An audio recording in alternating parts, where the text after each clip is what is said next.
On May 10, 1940, Winston Spencer Churchill took office as the Prime Minister of England, due to the resignation of former Prime Minister Neville Chamberlain.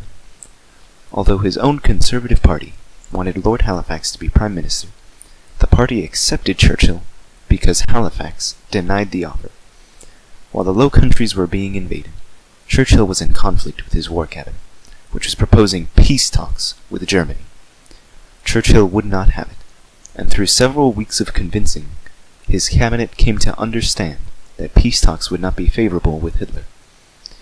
Through speaking with the House of Commons, Churchill came to know how Britain actually felt about the war, and proceeded to create the "We shall fight on the beaches" speech, which united both the House of Lords and the House of Commons in a collective effort to wage war against the Nazi Empire, whatever the cost.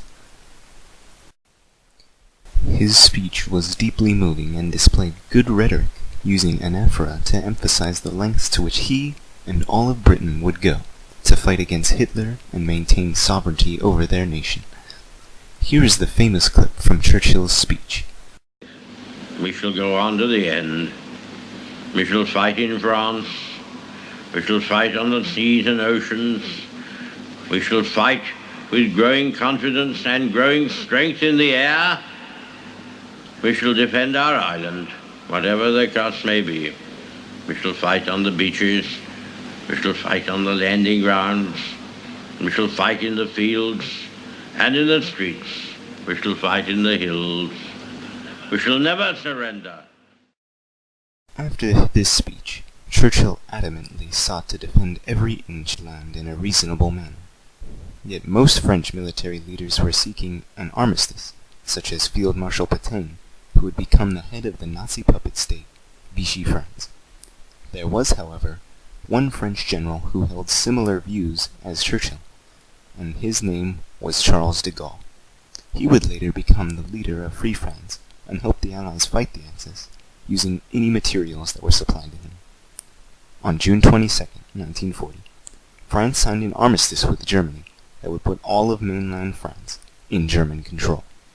Now Britain was alone, and its people were still determined to fight the Nazi menace, as Churchill said, whatever the cost may be, and prepared for what could have been an imminent invasion of Britain by Germany. Churchill refused to pull any punches and preferred to tell his people the truth about the country's situation. On July 14th, Churchill broadcasted another moving message concerning the impending situation. We await undismayed the impending assault. Perhaps it will come tonight. Perhaps it will come next week. Perhaps it will never come. We must show ourselves equally capable of meeting a sudden violent shock, or what is perhaps a harder test, a prolonged vigil. But be the ordeal sharp or long, or both, we shall seek no terms. We shall tolerate no parley. We may show mercy.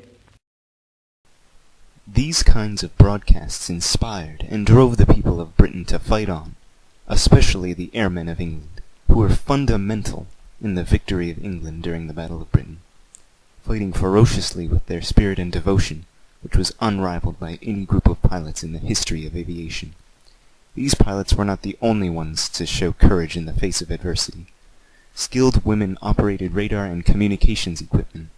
Arms manufacturers produced fieldable aircraft on a scale previously unheard of, and Churchill drove them all to victory with his inspiring BBC broadcasts, which gave everyone hope that there would be peace, even in the trying circumstances that befell them. Churchill showed defiance towards Germany in every broadcast, which gave the people a reason to fight, to save their families and their country from the horrors of Nazi tyranny. He started a fire in the hearts of the British peoples that would burn for the rest of World War II in an effort to restore peace and tranquility on the continent of Europe.